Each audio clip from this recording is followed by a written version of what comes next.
வணக்கம். இறைவணக்கத்தை கூறி இந்த வீடியோ தொடங்குவோம். வக்ரதுண்ட மகாகாய சூரியகோடி சமப்பிரப அவிக்னம் குருமே தேவ சர்வகாரியேஷு சர்வதா. தென்னாட்டுடைய சிவனே போற்றி, என் நாட்டவர்க்கும் இறைவா போற்றி. நண்பர்களே, மற்றொரு புதிய வீடியோவில் உங்களை எல்லோரையும் சந்திப்பதில் மிக்க மகிழ்ச்சி கொள்கிறேன். இன்னைக்கு நம்ம பேச போறது கடகராசியை பத்தி. கடகராசி தாயுள்ளம் கொண்ட கடகராசி அன்பர்களே, நேயர்களே, தலையெழுத்து மாறுமா அப்படிங்கிற தலைப்புல கடகராசியை பத்தி நம்ம பேச போறோம். ஒவ்வொரு மனிதனுக்கும் ஒவ்வொரு பிறவி எடுக்கும் போது ஒவ்வொரு தலையெழுத்துங்கிறது கண்டிப்பா உண்டு. சில பேர் சாதாரணமா பிறக்கிறாங்க, சாதாரணமாவே வாழ்றாங்க, சாதாரணமா மரணிச்சு தன்னுடைய வாழ்க்கைய விட்டுடுறாங்க. சில பேர் சாதாரணமா பிறந்தா கூட அவங்களுடைய வாழ்க்கை பிறப்பு என்பது சம்பவமாக இருந்தால் கூட அவங்களுடைய இறப்பு என்பது சரித்திரமாக மாறுகிறது. அதற்கு பல உதாரணங்களை நம்ம சொல்ல முடியும். நமக்கு தெரிந்த உதாரணங்களாக சொல்லப்படுவது captain Vijayakanth sir, super star Rajinikanth, Sachin Tendulkar, இந்த மாதிரியான நபர்கள் பார்த்தீங்கன்னா பிறக்கும் போது சாதாரண நபர்களாக பிறந்து இதுவரை இல்லாத அளவிற்கு புகழை பெறுகிறார்கள். சச்சின் டெண்டுல்கர் பார்த்தீங்கன்னா விளையாட்டுத்துறையில, சூப்பர் ஸ்டார் ரஜினிகாந்த் பார்த்தீங்கன்னா நடிப்புத்துறை மற்றும் மனிதாபிமானம், கேப்டன் விஜயகாந்த் பார்த்தீங்கன்னா தர்மம் அப்படிங்கிற சொல்லுக்கு இலக்கணமா வாழ்ந்து சென்றிருக்கிறார். ஆக இதற்கு என்ன காரணம்? ஒவ்வொரு மனிதனுக்கும் ஒவ்வொரு தலையெழுத்து உண்டு. அந்த தலையெழுத்து கடகராசி என்பவர்களுக்கு பொதுவான தலையெழுத்து என்ன, அதை பத்தி டிஸ்கஸ் பண்ணதான் இந்த வீடியோ. இதனால என்ன லாபம்? இந்த விஷயம், இந்த வீடியோவை கடைசி வரைக்கும் நீங்க கேட்கும் போது முதல்ல உங்களை பற்றிய உணர்வு, உங்களை பற்றிய புரிந்து கொள்ளுதல் உங்களுக்கு வரும். அதற்கு அப்புறமாக உங்கள் வாழ்க்கையில முக்கியமான முடிவுகளை எடுக்க அது மிகப்பெரிய அளவுல உதவியா இருக்கும். அதுதான் எங்களுடைய நோக்கம். தேவையில்லாத கமெண்ட்ஸை பத்தி நாங்கள் கவலைப்பட மாட்டோம். தேவையுள்ள 95% அன்பர்கள் எங்களை விரும்பி போடக்கூடிய கமெண்ட்ஸை கண்டிப்பா நாங்க ஏற்றுக்குவோம். ஆக கடகராசி அன்பர்களுக்கு தலையெழுத்து மாறுமா? இன்றைக்கு உள்ள கிரக சூழ்நிலை எப்படி இருக்குன்றதை பத்தி பார்ப்போம். கடகராசிக்கு 3ஆம் இடத்தில் கேது மற்றும் பாக்யஸ்தானத்தில் ராகு, 10ஆம் இடத்தில் குரு பகவான், அதே மாதிரி கடகராசிக்கு 8ஆம் இடத்துல முக்கியமான விஷயம் என்னன்னா சனி பகவான். இதுதான் இன்னைக்கு உள்ள கிரக நிலைமை.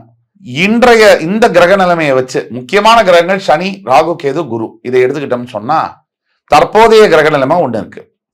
தலையெழுத்துங்கிறது வெறும் கோச்சார ரீதியான கிரக நிலைமை. இன்னைக்கு பிளானட்ஸ் எங்க இருக்கு அப்படிங்கிறத வச்சு மட்டும் தீர்மானம் செய்ய முடியாது. எதை வச்சு தீர்மானம் செய்ய முடியும்? உங்களோட பிறப்பு ஜாதகம் அப்படிங்கிறது ரொம்ப முக்கியம். அந்த பிறப்பு ஜாதகத்துல இருக்கக்கூடிய பல்லாயிரக்கணக்கான விஷயங்களையும் வச்சுதான் தலையெழுத்து நிர்ணயிக்கப்படும். நீங்க பிறக்கும் போதே அந்த தேதி, அந்த நொடியிலேயே உங்களோட தலையெழுத்து எழுதப்படுகிறது. இதுதான் உண்மை. இப்போ உங்களுடைய முழுமையான தலையெழுத்து பத்தி பேசணும்னு சொன்னா உங்களோட ஜாதகம் வேணும். அதுக்கு நீங்க கீழே கொடுக்கப்பட்டுள்ள வாட்ஸ்அப் நம்பர்ல எங்களை தொடர்பு கொண்டு பேசினா ஆன்லைன் அப்பாயின்மெண்ட் மூலியமா ஃபீஸ் கட்டினதுக்கு அப்புறம் உங்களுக்கு கன்சல்டேஷன் பண்ணி உங்களுடைய தலையெழுத்தை மாற்ற முடியும். ஆனா பொது கோச்சார அடிப்படையில் இன்றைக்கு கடகராசிக்கு எப்படி இருக்கு, தலையெழுத்து மாறுமா, அதை பத்தி பேசுவோம். பெரும்பாலான கடகராசி என்பவர்களுக்கு நாம் சொல்லக்கூடிய பலன்கள் அப்படியே பொருந்தும். ஆக கடகராசிக்கு 8ஆம் இடத்துல அஷ்டம சனி இருக்கிறதுனால இன்றைக்கு தலையெழுத்து எப்படி இருக்குன்னு சொன்னா அவஸ்தையுடைய உச்சகட்டம், மனக்குமுறல்கள், பேச முடியாத வார்த்தைகள், சொல்லி அழாம கடகராசி என்பவர்களை பார்த்தீங்கன்னா ரூம்ல கதவை சாத்திக்கிட்டு தனியா போய் குமுறுற கடகராசி அன்பர்கள் பல பேர் இருப்பாங்க. ஆயிரக்கணக்கான லட்சக்கணக்கான பேர் இருப்பாங்க. சனியுடைய தாக்குதலை தாங்க முடியாம எந்த பாவமும் அறியல, நான் ஒன்னும் செய்யல, ஆனா எனக்கு ஏன் இவ்வளவு கஷ்டம் அப்படின்னு மனதால தவித்து கொண்டிருக்கக்கூடியவர்கள் லட்சக்கணக்கில் இருப்பாங்க. அதே மாதிரி மான மரியாதை போய் இந்த வாழ்க்கை எதுக்கு, இந்த வாழ்க்கை தேவையில்லைன்னு நினைக்கக்கூடிய கடகராசி அன்பர்கள் பல பேர் இருப்பாங்க. கொடுத்த கடனே வரல, நம்ம கிட்ட காசு இருக்கு, நம்ம கிட்ட நிறைய காசு இருக்கு, ஒருத்தருக்கு கடன் கொடுத்திருக்கோம், அவர் நமக்கு கொடுக்க வேண்டிய காசை கொடுக்கல, ஆனா நம்ம யாருக்கு கொடுக்கணுமோ அவங்க நம்ம கழுத்து மேல கத்தியை வச்சு கேட்கிறாங்க. இதுதான் கடகராசி அன்பர்களுடைய சூழ்நிலை. முக்கியமா பாத்தீங்கன்னா கடகராசி அன்பர்களுக்கு டிராவல்ஸ் தொழிலில் இருக்கக்கூடிய கடகராசி அன்பர்கள் கம்ப்ளீட் லாஸ்ல இருக்காங்க. அதே மாதிரி விசா, டூரிசம் சம்பந்தப்பட்ட கடகராசி அன்பர்களுக்கு பயங்கர லாஸ். ஐடி துறையில் ஒர்க் பண்ணக்கூடிய கடகராசி அன்பர்கள் ஏதோ இந்த வேலையை தொத்தி புடிச்சுக்கிட்டு இருக்காங்க. எந்த நேரம் வேணாலும் அந்த வேலை உங்களை விட்டு போகலாம். ஒரு பக்கம் வேலை பிரச்சனை, ஒரு பக்கம் கடன் பிரச்சனை, இது ரெண்டுத்தையும் சமாளிச்சுட்டு போனாலும் கூட வீட்டில் இருக்கக்கூடிய உறவுகள்னால வர பிரச்சனை இருக்கு இல்லையா, அதை தாங்குற அளவுல இல்லை. அதாவது உடம்புல ஏதாவது அடிச்சா கூட அந்த வலியோர் இடமும் ஆறிடும். அந்த மனைவி சொல்லக்கூடிய ஒரு வார்த்தை அது மனதை மிகவும் ரணப்படுத்தக்கூடியது. வாழ்நாள் முழுவதும் மறக்க முடியாத அந்த வார்த்தை. மாமனார் மாமியார் கிட்ட இருந்து வரக்கூடிய அவமானங்கள், கணவன் பேசக்கூடிய அந்த அசிங்கமான வார்த்தைகள், இதெல்லாம் தாங்கிக் கொண்டு வாழக்கூடிய கடகராசி என்பர்கள்.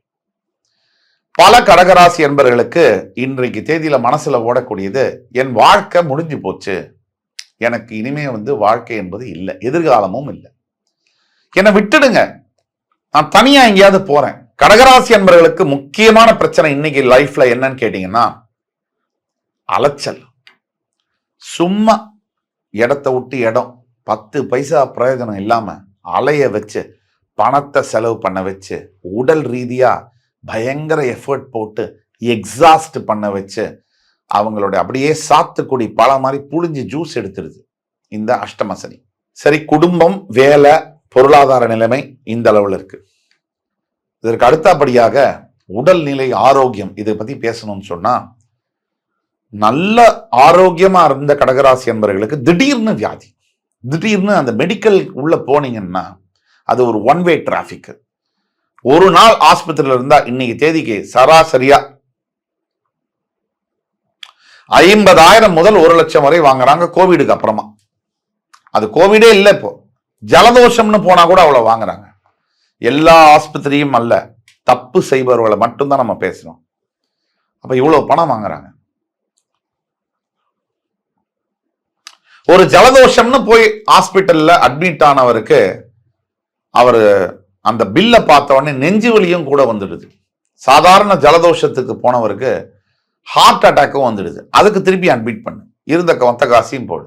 இப்படி மருத்துவ செலவுகள் கைக்கு எட்டாத தூரத்துக்கு தன்னுடைய கண்ட்ரோலுக்கு மீறி செலவாகுது. சம்பாதிச்சு கஷ்டப்பட்டு சேர்த்து வச்ச காசு ஒவ்வொன்றத்தையும் மெடிக்கல் அப்படிங்கிற பேரை சொல்லி பல ஹாஸ்பிட்டல்ஸ் இன்னைக்கு செய்துகிட்டு இருக்கிற கொள்ளை நடக்குது. ஏழை எளிய மக்களுக்கு ஹாஸ்பிட்டல் மட்டும் நல்லா ஃபேஷனா வச்சுட்டு ஏன் மருத்துவத்துறை தனியார் கையில போச்சு? இந்த பிரச்சனை எல்லாம் நடக்குது. இந்த பாதிப்பு வேற ஆடட் பிரச்சனை, ஸ்ட்ரெஸ் கடகராசி அன்பர்களுக்கு. நம்ம எந்த பிரச்சனையை தனிப்பட்ட மனிதருக்கு பேசினாலும் கூட அரசியலை தவிர்த்து பேச முடிய மாட்டேங்குது. அரசியலும் அதுல பின்னி பிணைஞ்சிருக்கு. ஆக இந்த பிரச்சனைகள் எல்லாம் இருக்கு. ஆக இந்த பிரச்சனையெல்லாம் இருந்தா கூட கடகராசி என்பவர்களுக்கு இந்த தலையெழுத்து மாறுமா? இப்ப அஷ்டம சனியினால நடக்கக்கூடிய பிரச்சனைகள்ல இருந்து வரக்கூடிய தலையெழுத்து மாறுமா?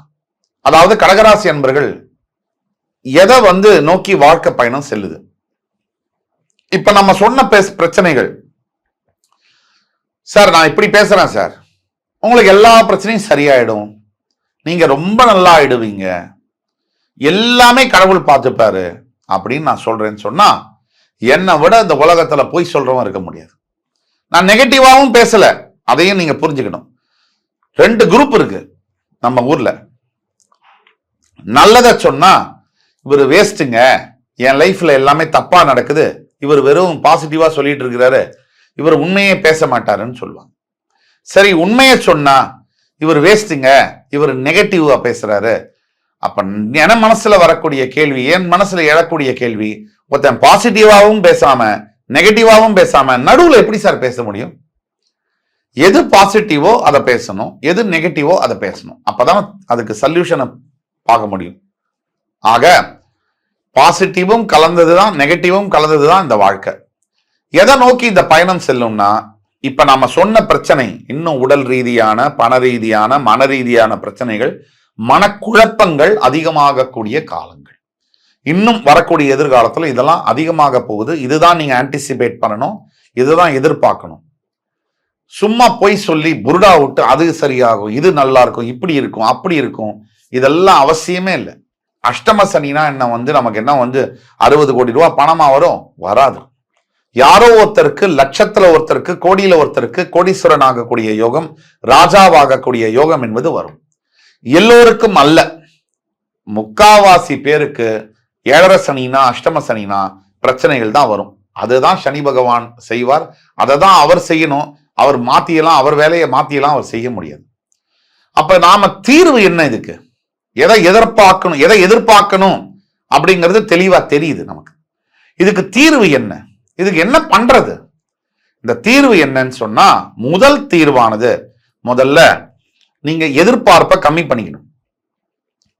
எனக்கு அது நடக்க போகுது, எனக்கு இது வரப்போகுது, எல்லாம் சரியாயிடும் அப்படிங்கிற எதிர்பார்ப்பை நீங்க கம்மி பண்ணணும்.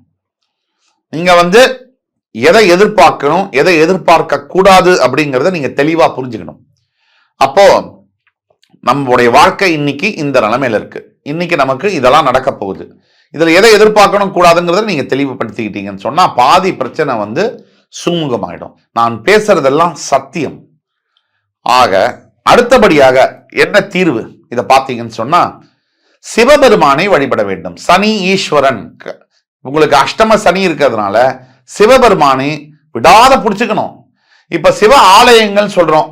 வசதி இருக்கக்கூடியவர்கள் இண்டோர்ல இருக்கு. மத்திய பிரதேஷ்ல இண்டோர் அப்படிங்கிற சிட்டியில மகா காளேஸ்வரன்கிற ஆலயம் இருக்கு. மகா கால பைரவர் அப்படிங்கிற ஆலயம் இருக்கு. இதற்கு நீங்க போய் வரலாம்.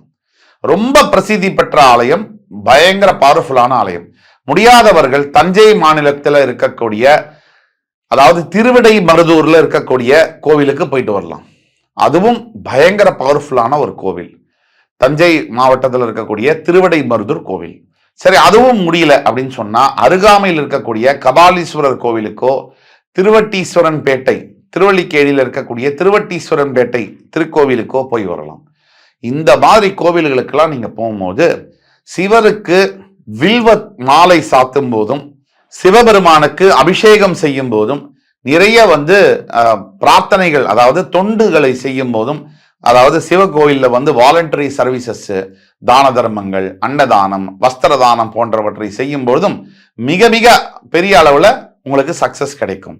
ஆக என்ன பிரச்சனை, தலையெழுத்து என்ன மாதிரி இருக்கு, இப்போ அதுக்கு என்ன தீர்வு, என்ன எதிர்பார்க்கலாம், அதுக்கு என்ன தீர்வு அப்படிங்கறதெல்லாம் பார்த்தோம். இந்த வீடியோ பதிவு முக்கியமான ஒரு பதிவு. உங்களுக்கு தெரிஞ்ச கடகராசி என்பவர்களுக்கெல்லாம் ஃபார்வர்ட் பண்ணுங்க. லைக் பண்ணி, கமெண்ட் பண்ணி, மறக்காம சப்ஸ்கிரைப் பண்ணுங்க. எதுக்கும் பயப்பட வேண்டாம். பயந்ததுனால எந்த பிரச்சனையும் சால்வ் ஆகாது. நான் நெகட்டிவாவும் சொல்லல. எப்படி பிரச்சனைகளை சமாளிப்பது அப்படிங்கறத வழி கொடுத்திருக்கேன். மனசுல எதிர்பார்ப்பு கம்மியாகும் போதே பல பிரச்சனைகளை கையாள முடியும் ஈஸியாக. ஆக இதுதான் இப்ப உள்ள நேரம். நிதர்சனமான உண்மை இதுதான். இருந்தாலும் தன்னம்பிக்கை உள்ளவர்களுக்கு எந்ததும் வாழ்க்கையில சமாளிக்க முடியும். எத்தனை பிரச்சனைகளையும் வெற்றி கொள்ள முடியும் என்பதை மறுபடி சொல்லிக்கொண்டு, அடுத்த முறை உங்கள் எல்லோரையும் சந்திக்கும் வரை உங்களிடமிருந்து விடைபெறுவது உங்கள் ஜோதிட கலாநிதி சுபாஷ் பாலகிருஷ்ணன். நன்றி, வணக்கம், வாழ்க வளமுடன்.